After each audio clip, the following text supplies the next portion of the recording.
Comment exprimer ton plein potentiel ou en d'autres termes, ce pouvoir illimité qui est à l'intérieur de toi? Eh bien, on va aller voir cela en détail et je voulais vraiment aborder ce sujet mais d'un aspect qui est un petit peu différent de ce que l'on peut voir. Car généralement, lorsque on va être sur des approches de développement personnel, on va être sur une dynamique qui est de finalement identifier nos faiblesses, identifier nos blessures, et travailler dessus. D'ailleurs, c'est un des points clés du mot développement personnel. Mais on peut se rendre compte qu'en fait, il y a autre chose. Il y a quelque chose qui est caché encore plus en profondeur et au-delà, j'ai envie de dire, de ce que l'on peut voir. Et ça, pour le comprendre, pour le trouver, pour le découvrir, il est nécessaire d'aller en dehors des sentiers battus. Et pour cela, la pyramide de Maslow, et tout particulièrement le fameux niveau qui est le self-actualization, ou réalisation de soi, ou accomplissement de soi, et celui qui va nous permettre de mieux comprendre cela et justement de percevoir ce qui peut nous être, on va dire, caché jusqu'alors, puisque justement, on est trop focalisé sur d'autres besoins à remplir le monde. Bref, on va voir tout cela en détail aujourd'hui sur ce podcast. Avant toute chose, je te souhaite la bienvenue sur le podcast Connaissance de soi entre psychologie et spiritualité. Je suis Nico Pen, auteur, formateur. Et donc, comme tu l'auras compris, j'imagine, ma spécialité, c'est la connaissance de soi. Et fort de cela, ce qui m'intéresse, c'est de voir les différentes approches, les différentes grilles de lecture pour mieux se connaître. Alors, tu sais peut-être que moi, ma grande spécialité, ou du moins les deux grandes spécialités que j'adore, sont la spirale dynamique et l'énéagramme, tout particulièrement l'énéagramme que j'enseigne depuis 2016. Et avant cela, j'étais formateur en PNL. Et justement, on va aborder dans cet épisode d'aujourd'hui, qui parle de plein potentiel, qui parle de pouvoir illimité, comme le nom du livre de Tony Robbins, le best-seller de Tony Robbins, mais on va voir justement qu'il y a des limites dans la PNL, dans la programmation neurolinguistique, qui nous empêchent d'aller jusqu'à ce plein, ce full potentiel, le potentiel complet. Et ce n'est pas des limites en termes d'outils, puisque les outils de la PNL sont vraiment super et pourraient permettre d'atteindre cela. C'est plus des limites dans les concepts de base, et j'ai envie de dire les présupposés. Alors pas les présupposés tels qu'ils sont nommés dans la PNL, mais des présupposés qui sont sous-jacents aux fondations de la PNL et à ce nom de programmation neurolinguistique. Mais je ne parle pas que de PNL ici, puisque je parle également de beaucoup de choses, ou du moins de beaucoup des travaux que l'on va faire en développement personnel et qui vont arriver à leurs limites. Et c'est là où finalement la connaissance de soi nous amène sur un niveau de profondeur, sur des degrés de lecture qui vont encore plus loin. Et j'aime la connaissance de soi pour différentes raisons. Tout d'abord parce qu'elle permet le développement personnel, mais aussi parce qu'elle le transcende. D'ailleurs, la transcendance, ce nom de transcendance de soi, on en reparlera plus tard sur un prochain épisode. Et on en parle d'ailleurs aujourd'hui. Aujourd'hui, non pas sur le podcast, et je vais faire une petite parenthèse ici, même si ce n'est pas une parenthèse, si c'est vraiment une consolidation ou on va aller plus loin que ce podcast, avec, tu l'as peut-être vu, les chemins de la connaissance de soi, qui est le grand programme que j'ai sorti il y a ouais, ça va faire presque un mois là déjà, dis donc ça avance. Et sur ce programme que tu peux rejoindre quand tu veux, qui est sous forme d'abonnement, tu reçois toutes les semaines un cours et on choisit des thèmes en particulier. Et en ce moment là, on est en train de clôturer ce thème là. On est sur la pyramide de Maslow. La pyramide de Maslow, non pas celle que l'on voit partout à 5 niveaux, mais la véritable, la pyramide de Maslow finale, ultime qu'il a développée à 8 niveaux. Et sur ces 8 niveaux, justement, on a vu, la semaine dernière est sorti le cours qui nous parle du niveau numéro 7, qui est l'accomplissement de soi, dont on va parler aujourd'hui. Mais on va aller plus loin. Et cette semaine, on a sorti donc le cours qui est sur la transcendance de soi. Donc là, on va encore un step au-dessus et on va sur la part, j'ai envie de dire, mystique, mais pas dans le sens péjoratif, dans la part mystique de notre être. Celle qui nous permet de connecter à cet univers infini et invisible. Et ce qui est génial avec les chemins de la connaissance de soi, c'est que toutes les semaines, tu vas recevoir un cours. Et donc, les anciens cours sont accessibles aujourd'hui. Ils sont accessibles à chaque fois qu'un cours sort, il est accessible pendant 8 semaines. Et donc tu peux accéder à tous les anciens cours, donc vraiment depuis le début de tous les travaux qu'on a fait sur connaître tes besoins et tes facteurs de motivation au travers de la pyramide de Maslow. Mais en plus de cela, chose que l'on ne peut pas faire sur le podcast, c'est que parfois tu as des questions, tu aimerais aller plus loin, ou voilà, j'ai abordé un sujet, mais finalement ça aurait mérité d'être plus creusé. Mais ce qui est génial, je suis vraiment ravi, heureux d'avoir réussi à trouver cet équilibre sur les chemins de la connaissance de soi. On a également, j'ai mis en place un groupe Telegram sur lequel je réponds spécifiquement à toutes les questions que tu te poses, ce qui permet de t'enrichir à toi et d'enrichir le groupe. Donc c'est là où finalement l'accompagnement, ça va permettre de pouvoir avoir mon expertise directement, non pas indirectement comme ici, puisque finalement c'est moi qui choisis le sujet, mais directement. Et surtout, ce qui est génial, c'est vraiment un tarif vraiment dérisoire comparativement à les de formations qu'on peut voir généralement sur Internet. Même les formations les moins chères sur Internet, qui sont souvent à 97 €, tu vas voir, pour vraiment, ne serait-ce que pour suivre les 5 premières semaines, qui correspondrait déjà à une formation d'un peu plus de 200 € à un tarif promo, eh bien tu vas voir, c'est super intéressant. Je t'invite à regarder le lien en dessous si tu l'as pas vu. Et pourquoi je t'en parle, pourquoi j'insiste là-dessus, parce que c'est un projet qui me tient énormément à cœur et sur lequel je suis content d'enfin pouvoir parler en profondeur de nombreux sujets qui me tiennent à cœur et de nombreux sujets qui, je sais, vont pouvoir t'aider.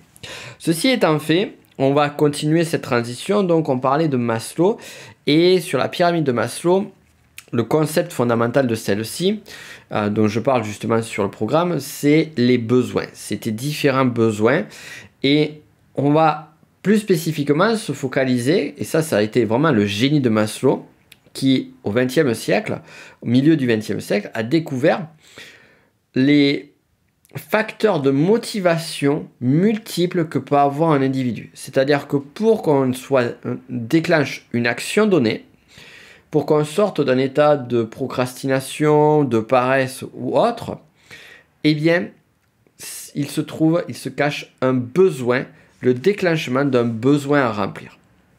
Et Maslow est intéressant parce que avant lui, surtout les courants liés à la psychologie, tout particulièrement à la psychanalyse, on était beaucoup focalisé sur on a des troubles à l'intérieur de nous, on a des blessures, allons chercher ce qui ne va pas.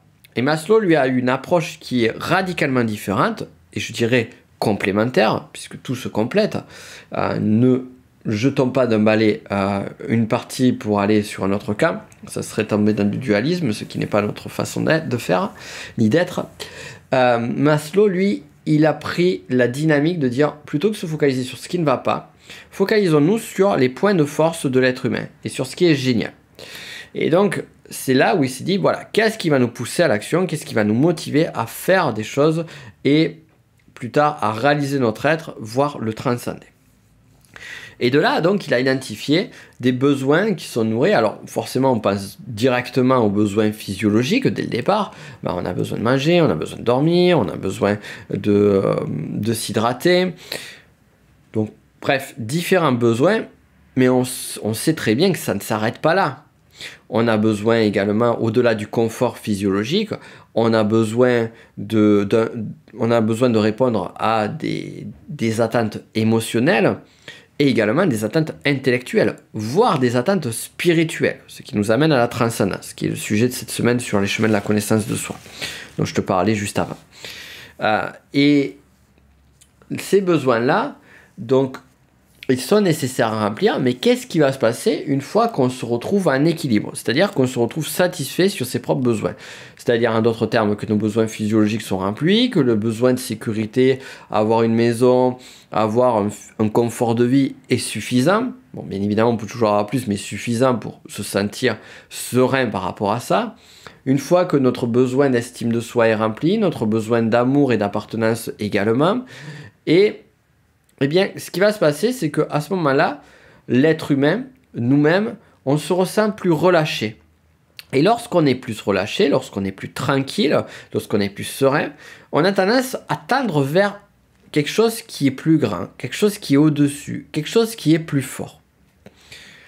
Alors en premier lieu, selon Maslow, selon cette pyramide à 8 niveaux, on va s'intéresser aux besoins cognitifs, donc apprendre, découvrir des choses, l'aventure, et ensuite aux besoins esthétiques, qui va être en lien avec la beauté, avec la sérénité, avec la tranquillité. Mais on peut aller encore plus haut. Et c'est là où on va arriver au niveau numéro 7, qui est le besoin de réalisation de soi, le besoin d'accomplissement de soi. Alors ici, que l'on soit clair, je parle de réalisation de soi, non pas dans la terminologie développement personnel, car bien souvent, quand on fait du développement personnel, on va chercher à s'améliorer, mais au regard de, ou du moins, on va très vite voir des points que l'on doit, vous dire nos côtés sombres, mais également des points que l'on aimerait fixer, réparer à l'intérieur de nous. Par exemple, soigner des blessures que l'on peut avoir, des blessures émotionnelles, soigner aussi un manque d'estime de soi, aussi peut-être améliorer sa santé. Bref, on va chercher tout ce genre de choses-là. Et l'accomplissement de soi, c'est une fois qu'on est équilibré, une fois qu'on a rempli ses besoins, on va aller tirer plus loin.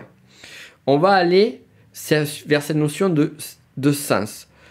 Et j'ai envie de dire, ça fait écho au livre que j'ai écrit, qui a été publié, qui est sorti l'année dernière, Notre mission de vie. Mais la réalisation de soi, c'est pas trouver notre mission de vie, c'est l'accomplir. Et rassure-toi, il n'y a pas besoin de connaître ta mission de vie pour l'accomplir. C'est accomplir ton potentiel à toi. Accomplir ce pourquoi tu es venu sur Terre. Accomplir tout ce que tu es et aller plus loin encore.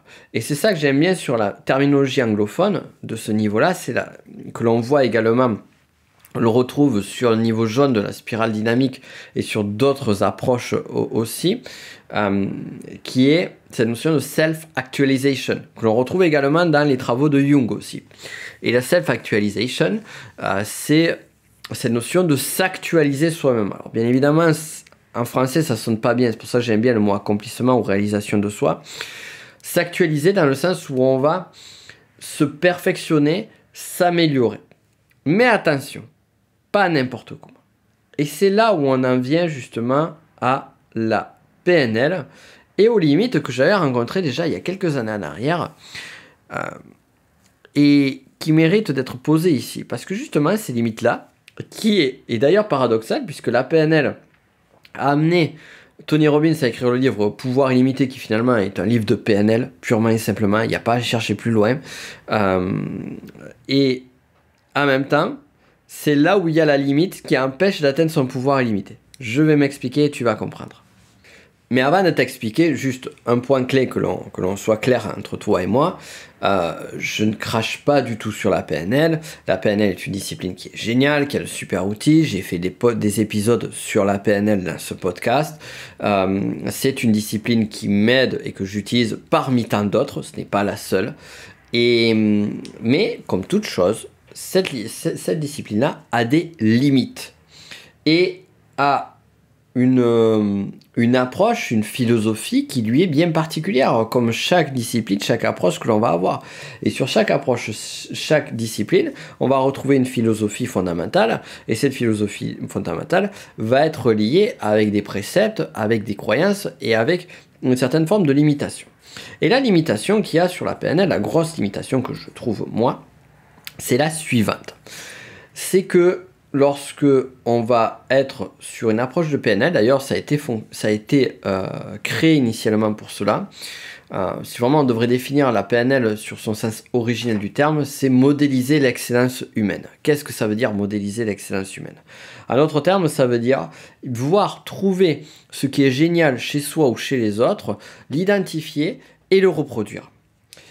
Généralement, ce qui va se faire, et tout particulièrement au travers de multiples stratégies, c'est qu'on va avoir des points de performance chez l'autre, et on va se dire, ah ben tiens, celui-là, il est bon orateur, cette personne-là est très talentueuse dans le loisir que j'aimerais faire, cette personne-là est un très bon professionnel, j'aimerais être comme lui, je vais modéliser ce qui est super chez cette personne-là, et le reproduire chez moi.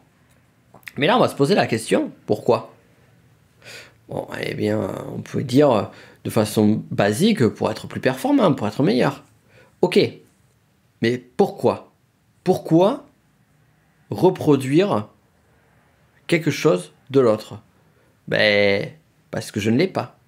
Et justement, c'est là où vient toute la limitation.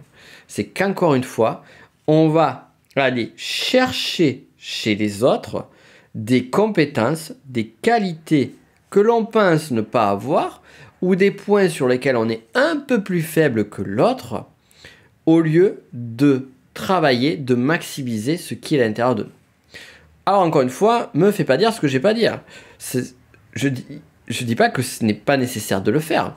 Effectivement, si ton activité est liée à la prestation orale, si tu as besoin de communiquer et que tu veux devenir un meilleur communicant, effectivement, c'est bien d'améliorer ton art oratoire. Mais tu peux le faire de mille et une façons. Pas forcément en te disant « Ouais, celui-là, c'est un bon orateur, je vais modéliser, je vais faire comme lui. » Et finalement, cette personne, tu te rends compte, c'est une personne qui apprend les textes par cœur, tu commences à apprendre les textes par cœur, sauf que toi, ça marche beaucoup moins bien. Parce que peut-être que t'es bien meilleur ou meilleur sur une forme de pseudo-improvisation. Et que finalement, ton travail que tu devrais faire, ce ne serait pas d'apprendre à travailler ta mémorisation, mais au contraire, d'apprendre à embellir ta façon de parler sur un sujet, parce que sachant que dès qu'on t'appelle sur un sujet, et bien de suite, tu sais trouver les idées et tu sais communiquer. Sauf que ta communication n'est pas assez puissante. Ce que je veux dire derrière cet exemple-là, c'est plutôt que d'aller chercher des compétences chez les autres, pourquoi ne pas aller voir les compétences qui sont chez moi et les magnifier. Et c'est là où on en vient à cette notion de self-actualization, de potentiel illimité. On aura plus à gagner à regarder ces trésors qui sont cachés à l'intérieur de soi, ces points de force et les maximiser. Et certes, dans ces points de force, on trouvera toujours des points de faiblesse que l'on pourra améliorer ou pas, mais ça va être beaucoup plus simple. Comme on dit, comme disait, je crois que c'était la citation d'Einstein, alors enfin, je ne veux même pas parler de la citation, mais cette idée, on ne juge pas l'intelligence d'un poisson ou la capacité d'un poisson à sa capacité à monter dans un arbre. Mais c'est un peu ça. C'est si toi, tu es plus fort ou forte pour nager, qu'est-ce que tu vas perdre ton temps, franchement, à essayer de monter dans un arbre? Je te le demande. Alors tu vas dire, oui, mais l'autre, il est monté dans un arbre et en fait, c'est là où il y a tous les fruits. Ben, va explorer un petit peu les océans et tu vas te rendre compte qu'il y a peut-être beaucoup plus d'abondance et de richesse à cet endroit-là que sur ce putain d'arbre sur lequel tu essayes de monter depuis des années. Et finalement, qui ne t'apportera que quelque chose de limité au regard de l'effort gigantesque que tu vas faire, mon cher magnifique poisson. Bon voilà, tu vois un petit peu la métaphore, l'allégorie, métaphore que je suis en train de faire là, ce que je veux dire derrière, c'est le monde est immense, les opportunités sont infinies, et on l'oublie. Et d'ailleurs, justement, ça en vient, donc on voit que le premier conseil que je te donne sur maximiser sur exprimer ton plein potentiel, c'est plutôt maximiser tes forces que tes faiblesses, déjà les identifier, trouver tes trésors cachés, mais d'ailleurs ça aussi on le travaillera plus en détail sur les chemins de la connaissance de soi, dont je te parlais juste avant, dont le lien, c'est le premier lien dans la description, j'ai oublié de préciser, c'est le tout premier lien. Et à l'intérieur, justement, si tu restes pendant un mois, tu auras accès à la formation Trésor caché. D'ailleurs, il y a d'autres formations qui t'attendent déjà maintenant, en plus de celle-ci sur l'abonnement. Voilà. Ceci étant dit, donc, là, tu as tes trésors cachés. Donc, voilà, trouve tes trésors cachés, maximise tes forces et aie conscience qu'il y a un monde illimité autour de toi. Donc, plutôt que de se borner à une vision qui est très fermée, qui est il y a un arbre, il y a des fruits, il faut que je prenne les arbres du fruit, c'est-à-dire non, le monde est immense. Et il y a peut-être beaucoup mieux qu'un arbre avec des fruits pour me nourrir avec abondance, tu vois. Donc ça, c'est un des points clés.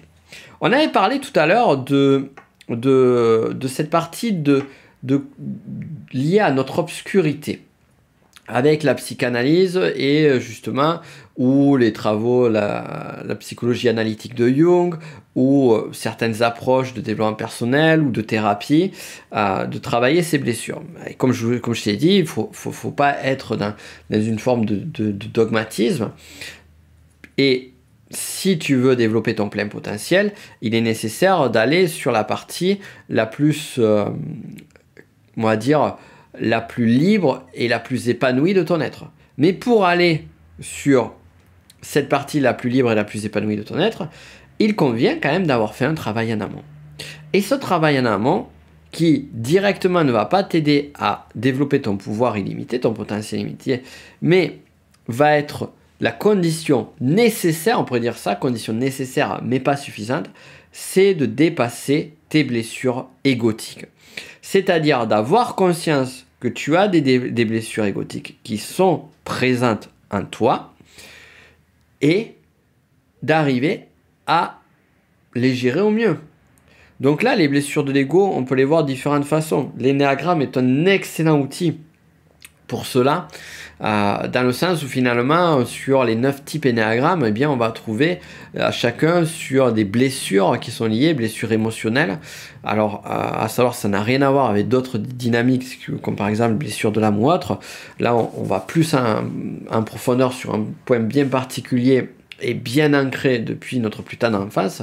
Mais si tu as des blessures égotiques qui sont liées au manque d'amour, par exemple, du 2, à la sensation de limitation et la peur de la souffrance du 7, à la peur du conflit et la perte de lien et d'harmonie du 9, avec la notion de colère et de sentiment d'un monde imparfait du 1, et ainsi de suite, eh bien, déjà, là, il y a de quoi faire.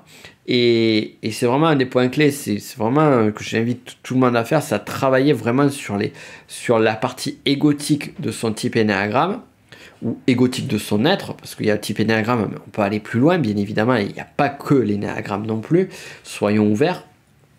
Et une fois que tu fais ce travail-là, quand tu fais ce travail-là, et bien à ce moment-là, et ça va te permettre d'avoir un équilibre qui va être plus fort. Alors je dis pas ici que pour atteindre ton plein potentiel, tu dois éradiquer complètement tes blessures égotiques. Est-ce qu'on y arrive? Ou est-ce que c'est le travail d'une vie? En tout cas, une chose est sûre, c'est que ça demande des années et des années.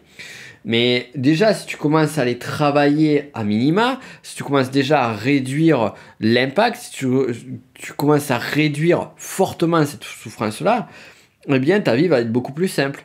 Et tu vas pouvoir être beaucoup plus focalisé sur un niveau élevé de ton être, parce que c'est ça, réaliser son plein potentiel, c'est aller sur une partie, sur le versant élevé de ton être, sur celui qui est plus connecté à ton âme qu'à ton ego. Et donc, il y a vraiment ce travail-là. Et enfin, donc, ça fait partie des points clés. Je répète, le premier point clé, c'est trouver tes trésors cachés. Ensuite, ces trésors cachés, ces trésors qui sont tes points de force, c'est maximiser ces points de compétence, ces points de force en toi. Le point, donc ça c'est point numéro 2. Point numéro 3, c'est finalement prendre conscience que ce monde, que les potentiels et que les possibilités sont illimitées, donc plutôt que de se focaliser sur un petit arbre et sur un petit bout de carré, voir et explorer tout le champ des possibles et voir sur ce champ des possibles ce qui est le plus en résonance avec qui tu es et avec, encore une fois, tes trésors cachés.